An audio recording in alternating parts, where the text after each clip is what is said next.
Beauties, you're welcome to another quick tutorial.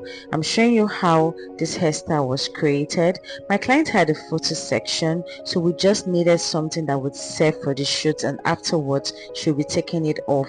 So I went straight ahead to section the front parts of the hair, then secured the lace with a holding spray.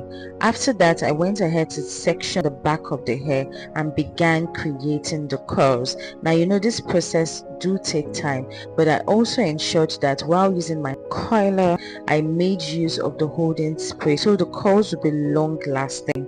Now guys, if this is your first time and you're yet to subscribe, please go ahead and subscribe, hit that notification bell, comment what you think about the hairstyle. If there's something new you would like to see on this channel, please let us know. You know, everything here is beauty, so we do makeup, gele and bridal hairstyling tutorials, and that's why today I'm bringing you this tutorial on how this hair was achieved.